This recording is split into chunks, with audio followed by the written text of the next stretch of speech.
Well, g'day guys. If you're interested in trying tight line nymphing, you've probably seen quite a bit of video on YouTube, and it can look like it's relatively straightforward and easy, and it's not necessarily very difficult, but the first time that you get out on the water, there's a few things that you're going to want to try to get under control first. I've got my good mate Peter Morse here with me today. Pete's going to be my guinea pig for the day. A little bit of a role reversal. Pete's a master casting instructor and, you know, very accomplished fly angler, and somebody I've learned a great deal from. But this is going to be your first time Euro nymphing, mate? Yes, it is. I've heard a lot about it. I've sneakily through the bushes watched people doing it. Yeah. But I have actually never thrown a fly with this style of casting. I can imagine there's a few things to learn here. For sure. You've been having a little bit of a flick around while we've been waiting. What's your initial impressions so far? The one thing that really hits me is that the 180-degree rule is very important. That is, where your back cast is going to affect very much where your forward cast goes. Yeah. More than in any other form of casting I know. 100%. I mean, if your back cast is out in some casting, the line just simply won't unroll. But this, it'll unroll, but it'll go off in all kinds of different directions. You lose control of it, which is pretty interesting. Yeah, absolutely. That's a huge lesson in itself. Absolutely. And, you know, I think that's one of the first things for people to understand is there's no mass in the line to direct the fly. Yeah. If you're doing a normal fly cast and you've got your line over here and you want to cast over there, you can just go like that and the mass of the line will take the fly there. But you can't do that with a Euro nymph. In fact, you can't even move the fly at all unless you've got tension on the fly. So one of the first things that I see with people when they're Euro nymphing is they'll get a drift back to about here, they'll have all this slack, and then they'll try to roll cast. They'll go like that, and nothing moves. That went 10 feet straight up in the air. Nothing moves because there's no mass in the line. Yeah. So that means that when we want to make a cast, whenever we want to move the fly or make a cast, the first thing that we must do is get tight to the fly. Yeah. So you've got to be using the rod tip and retrieving line in, especially if you've made a long cast up there. If you use the rod tip and come all the way back here, and then you want to try to make a cast, you've almost got nowhere to go. Guaranteed. So you need to use a combination of the rod tip, but also retrieving line with your line hand, so that when you do come to cast, you're tight to the fly and you can get the fly out there. And you've got a short line, which is less chance of it kicking around. That's right. So when there's slack that builds up in the leader in any form like this, the flies are just going to sink. So if I cast out and I just let a pile of slack build up, that's going to stick on the bottom very shortly. Yeah. So one of the first things that I think that is good to learn is you can use the tension of the water behind you to hold the fly in place. Right. Whenever you're a water haul off the back cast. Yeah, so whenever you're trying to do something else that's not related to fishing, you can put the fly back there and hold the rod tip up. Yep. And the fly's not going to sink because the tension of the current is holding it up. Slack is definitely the enemy.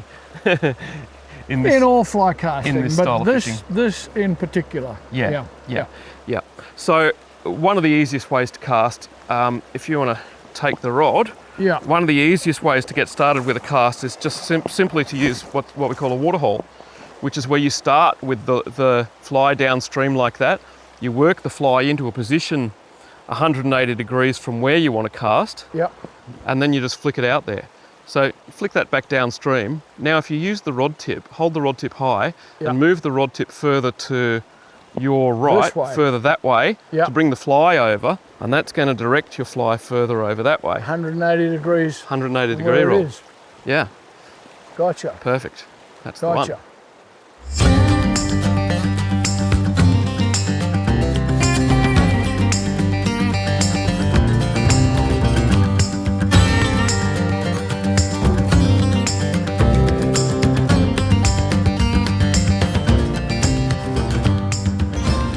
So that's a great way to get started with casting is just simply to use a water haul. Oi.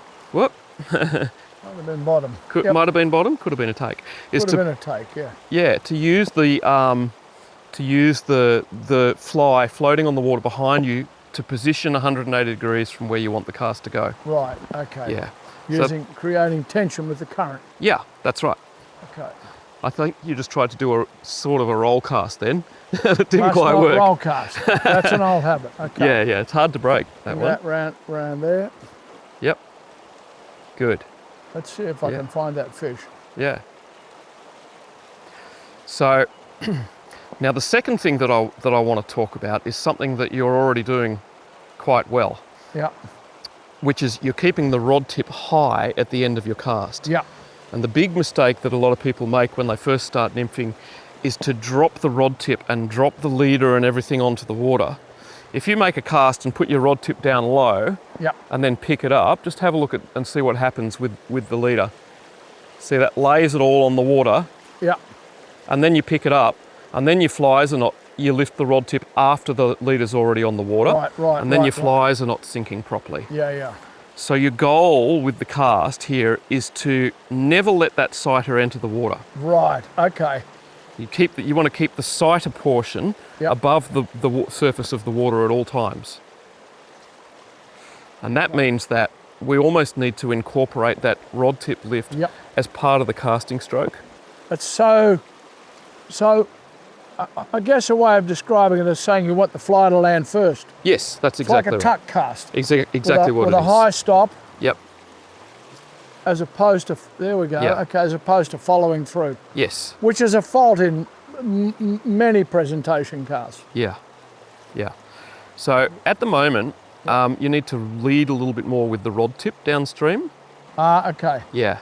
See, because we're fairly shallow here, what's going to happen is the angle of your sighter as it goes into the water is going to affect how much depth your nymphs get.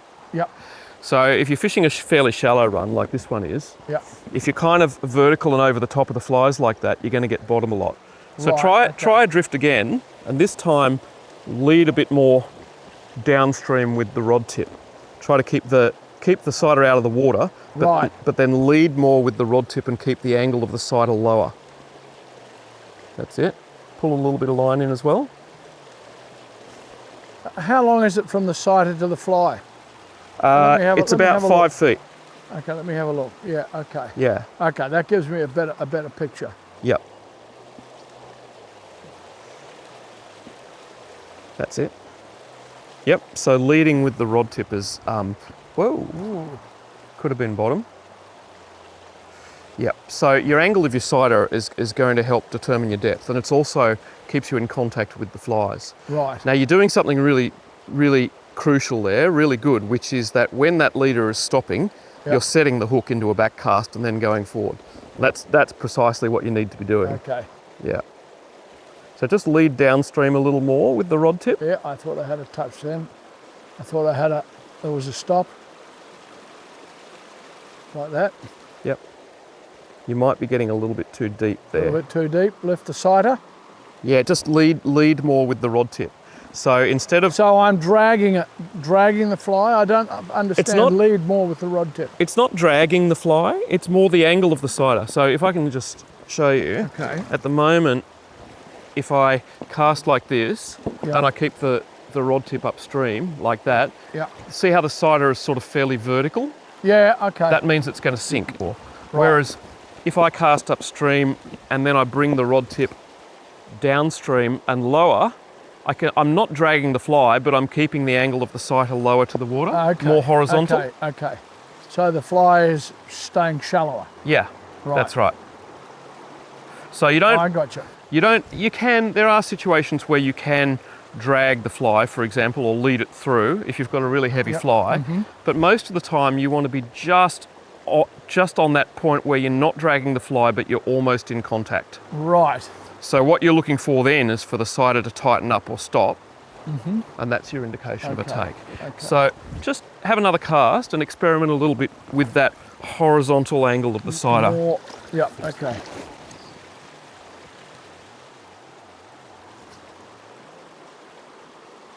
Yep, that's good. Nice.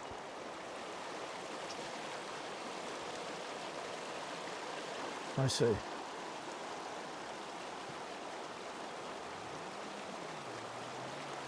So that cider angle, being able to adjust that cider angle, Yeah. allows us to fish different depths of Right, water okay. with the same flies. Okay.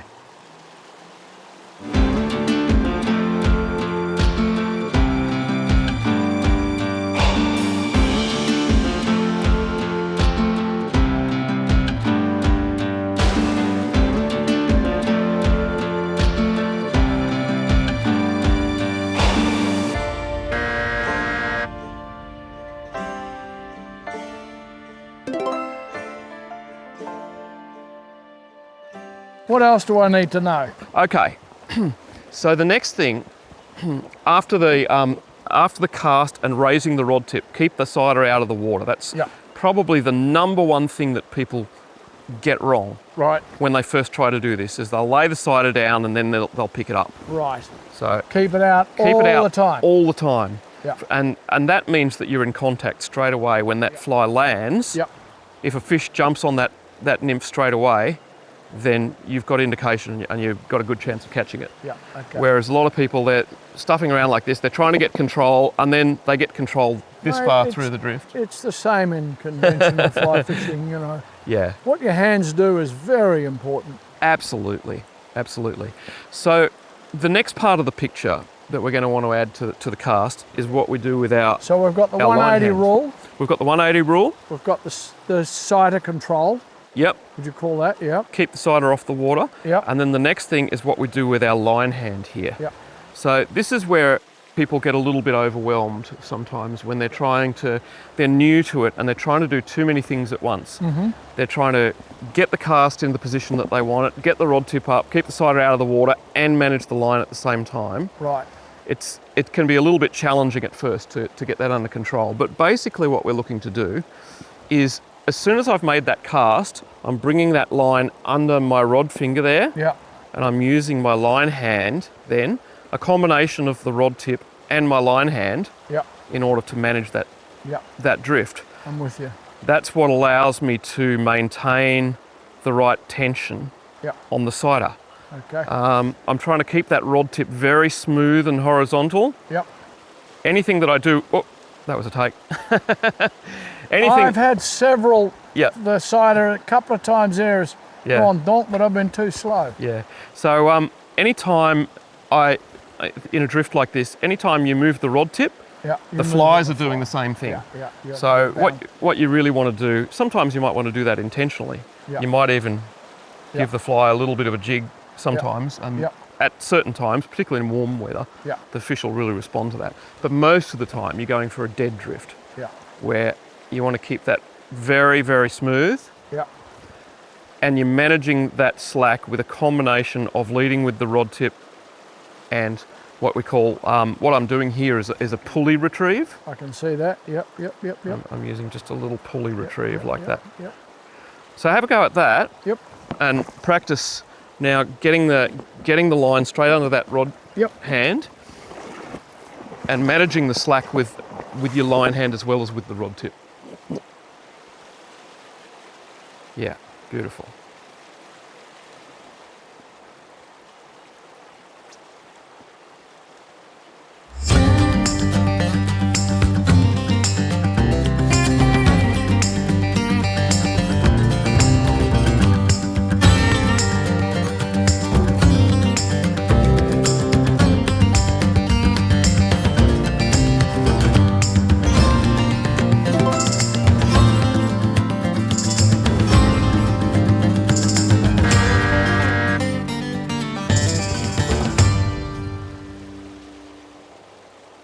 Yeah, fish that one out. Stop too low there. Oh, Could have been. would have been. I felt a tap. Yeah. Would be Well, if you quite a felt miss. it. Very sensitive, eh? Yeah, it is very sensitive, but usually speaking, if you feel a sort of a bit of a rattle like that, that's usually a take. If it's a sharp kind of, yep. Ooh, was that a take? Looked like one. Yeah. Geez, you got to be quick. Yep. So you probably fish that next little bit better if you just take 1 or 2 steps across stream. I know we're a bit sort of slippery here, so just be careful. But yeah, that's cool. So get it a little more behind it. Yeah, ideally what you're wanting to do is try to fish the sighter and the tippet and the flies as much in the one line, in the one current seam as possible. Yeah. Rather than sort of fishing across different currents. Oh, I dropped the rod. Yep. Oh. I see it. Yep. I'm just not fast enough. Yeah. And look, some of these will be the fly catching bottom. Yeah. And some of them will be fish. I can see the concentration required when you're learning something completely new. Yeah. Is quite intense. Yes. And it helps me with teaching. Yeah. To understand that we've got a few things going on. Yeah. And yep. Yeah, very interesting learning experience. Yeah, and I think that's what people struggle with when they first come to nymphing, is just the overwhelm of trying to do a few too many things at once. It's what we describe in Spey as a cascade of moves. Yeah. You know, and if you don't get the first one right, yep, it's probable that the second one's not going to be right.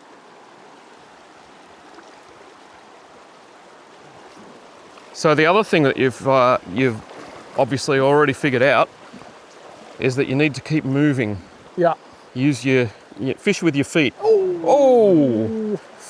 Fish with your feet, as I say. Yeah, okay. Because there's an ideal position in the river to fish every piece of water. Yeah, yeah. Which is very much like Spey. That's right. Where you stand is so important. Yeah, yeah, absolutely. So what we sort of talk about as the ideal spot to cast for your nymphs to land is 1 rod length out and 2 rod lengths up. Right. Because that puts the sort of the sighter and everything in line with your rod tip. Yeah. Well, mate, that was a bit of fun. We only got the one fish sort of before we even started filming. Yeah. But how did you find that for your first time with a nymphing rod? Very challenging. Yeah. Very challenging. I'm so used to the weight of the line and the rod. You know, it's it takes some getting used to, and I can see why it is so deadly. Yeah. But I can also understand the frustration of people learning it. Yeah. You know, because it is so damn different. It is. You know, because you are throwing the weight of the flies as opposed to the weight of the line. Yeah. Yeah, and there are clearly a lot of subtleties to it. Yeah. Very important subtleties. Yes. Yes, there are. But yeah, I think that the difference in the casting is probably the first thing that strikes most people. It's just, it feels totally foreign to somebody who's used to conventional fly casting. Yeah. When you sort of get into it a little bit more, the similarities with conventional casting start to come more into play. You know, things like double hauling and forming loops and so on when you're casting out further. But just that initial thing of getting used to casting the weight of the flies instead of the weight of the line is a big thing. I can see that with your experience, you can really cover the water. I mean, you know, you're putting the fly out straight, 1 cast per shot, whereas I'm sort of trying to get things lined up and it's not working, and then I've got to remember to do this and that. This summer I will put in some time on it. Yeah, absolutely, most certainly. It's a really interesting technique that I found taught me an awful lot about other styles of fishing. I learned so much when I started doing this Euro nymphing or tight line nymphing. I learned so much about where trout sit and what kind of water I needed to be targeting in different conditions. Because there's a lot of times, you know, it's easy to conventionally fly fish through a section of water and just assume that there's no fish there because you're not catching anything. This style of nymphing, I think, it's so effective, and it teaches you that there are fish there. You just need to get to them in the right way. And a lot of the time that means getting a nymph down deep, travelling slowly and with a good drift. And that can make such a difference. Just another bloody rabbit hole, mate. It sure is. Anyway, thank you so much, mate. An absolute pleasure. Thanks for showing me. Yeah, you're welcome. Yeah. Well, thanks for watching, guys. I hope you got a bit out of that. Don't forget those 3 principles. The 180 rule when you're casting, you have to get tension on the flies, and the fly has to be 180 degrees from where you want the cast to go. The second thing is lift that rod tip, keep the cider out of the water, make the rod tip lift part of your casting stroke so that you're not laying the cider down on the water and then picking it up. You want to keep that cider out of the water right from the beginning.